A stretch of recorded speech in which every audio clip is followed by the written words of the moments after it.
Today, I want to talk about how we can resist other people. Resistance is a fundamental quality we need to have. The reason is because you will meet all kinds of people in the world. You will come across people who want to hurt you, and you would need the ability to resist them, the ability to fight back and stand up for yourself. One mindset that will help you, especially if you're someone who struggles with people pleasing, one thing you might struggle with is making other people uncomfortable. Making other people uncomfortable, especially those who want to hurt you, is a mindset that you need to shift. You need to be able to make other people uncomfortable so that they think twice and they hesitate before they hurt you. The problem with people pleasing is that you want to accommodate people so much that you start to accommodate people harming you. People should not be comfortable with disrespecting you. People should not be comfortable with that.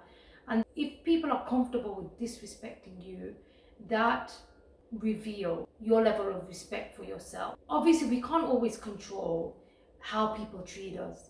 We don't control what people do, and that is true.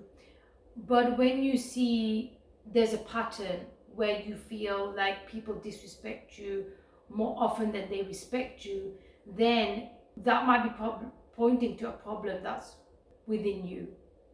You might be enabling other people to disrespect you. And we should never make other people comfortable with disrespecting us or hurting us. Our rights are sacred. Human life is sacred, and protecting human life and protecting our rights to basic dignity and basic respect is something we need to preserve. We need to develop this attitude or this mindset of reciprocity. You will reciprocate positive energy if people will return that positive energy, and you will not and you will remove your positive energy if people want to hurt you, if people want to disrespect you. You do not return disrespect with positive energy. No, because you're just treating them and encouraging their bad behavior and encouraging them to disrespect you even more. When you do that, you're behaving in a very submissive manner, and submission makes people more aggressive towards you. When you submit to people, it makes them more aggressive towards you. They haven't been able to form that line where they know that they're not able to cross, and so they go further.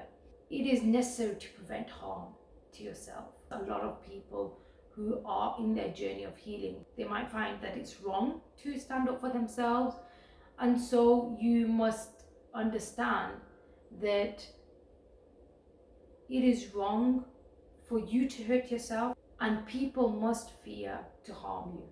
Otherwise, they see you as easy prey. And we never want to be seen as people's prey. People who have a naive understanding about the world think that everyone's the same and everyone deserves compassion and we should be empathetic towards everyone. It's not the reality. The reality is that there are people who want to hurt you, enjoy hurting you, and enjoy hurting other people. They live off that. And so they have this understanding where they want to be friends with everyone. They want to make everyone happy. They want to be compassionate to everyone. And they think that they're doing a good thing. They think that that is the right way to live. But would you be friends with a rapist? Would you be friends with a murderer? Would you be friends with a child predator? No. And so if you walk in this world with no enemies, with no one who hates you, with no one who resists you, then that means you're friends with everyone. And that is making predators, oppressors, the same as an ordinary person who doesn't go around hurting other people and who doesn't enjoy that. But human beings don't operate on the same level. You have to stop operating on compassion and empathy. You need to be able to manage your character where there is a time for compassion, there is a time for empathy, and there is a time for resistance.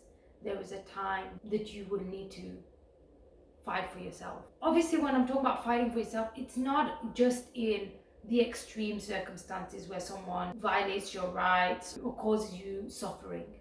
It can be even in relationships where people want to assert their needs and cause you inconvenience. You need to also be able to assert your needs. There needs to be a very mutual give and take.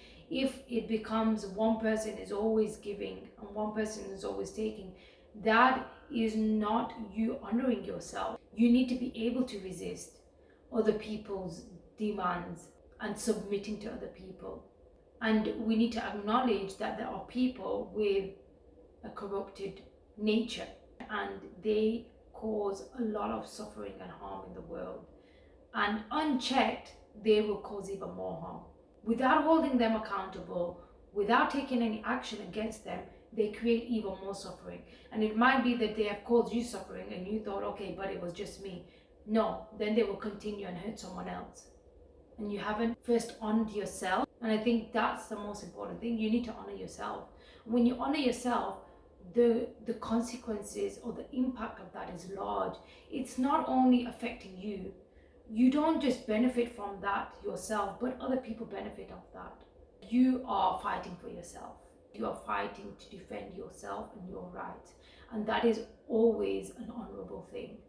And when you look at it as not being nice or not being a good moral human being, if you don't change that belief or understanding of why you need to resist, then you will always be in a disadvantaged position because you are dishonoring your own rights. You don't have any value for them. But once you honor your body, you honor your mind, your soul, and anyone who wants to violate or cross those boundaries to hurt you in any way, you're first honoring yourself and creating boundaries and rules for other people to not go beyond a certain point. What is very important to understand is that you won't win every battle. And I'm talking about this at large because it goes beyond just having that resistance in relationship, having that resistance with people who are trying to hurt you. It goes beyond that. It can also be people who are hurting other people. And you won't win every battle. And maybe the battle that you will fight against the predators, you might not always win. It might be that they have more physical strength than you. It might be that they have more social power than you. But it is always honorable to fight back. It is honorable to fight back because you are refusing them penetrating your boundaries. And sometimes when you're thinking of whether you should fight, whether you should resist, you think, well, they're going to win anyways. They're more smarter, they're more powerful, they're more stronger. Then you think of all the reasons why you're not going to win. It's not about winning, it's about you defending and you honoring. That journey that you will take to fight, it might be possible that in the end you might not win. But what you have developed is bravery, is courage, is self-respect, is honoring your rights. What you've developed for yourself is the goal. It's not about that feat winning over that person. It's about being able to develop courage. It's about being able to be brave, to be bold, to honor yourself. Those are goals that we should aim for and aspire towards. And that situation or the situations that you're in might be the opportunities to become that. You cannot fear the consequences. That this will happen if I stand up for myself, I will lose these people, whatever people will say. You can't think about those consequences. There is a different kind of victory, and that victory is the feat of bravery. There is a different kind of victory and accomplishment. Your purpose in life is to protect yourself. We know the concept of survival of the fittest. Survival of the fittest in terms of psychologically and mentally would be people who are able to stand up for themselves. They're the ones that survive this dark world. The people that are able to survive in this cold world are the people that are able to stand up for themselves, not the meek, not the ones that are coward, that are in fear of other people. No, you can't live in that way.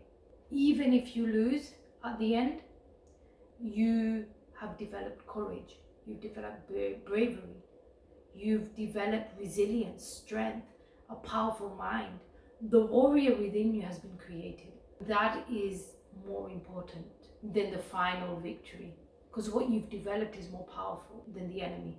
And when you say the word enemy, people might be like, well, I don't want enemies. You can't go through life without making enemies. The reason is because I mentioned before, there are different kinds of people. There are predators, so you don't want to make enemies with the predator. You want to be friends with the predator, you want to be friends with the prey, you want to be friends with everyone. It doesn't work like that. For you to live with any real morality, you need to make predators your enemy. It's not you're always going to be compassionate with everyone, you're always going to be kind with everyone. No. Your kindness comes when you know it's safe, when you know that it's going to be reciprocated when it's needed. The people that want to harm you, the people that want to harm other people, that want to harm innocent people, you need to be able to recognize that those people are your enemy. It might be that there are people that are harming others, but they're not harming you. So you might think that that's not your enemy. But today it's they're harming them, but tomorrow it's going to come on your front door. Tomorrow it's going to be you that they're harming. So never think that just because they're harming that person, that won't come to you. It will come to you. It will cycle its way back to you. So even if someone is not hurting you, you still need to be resisting them.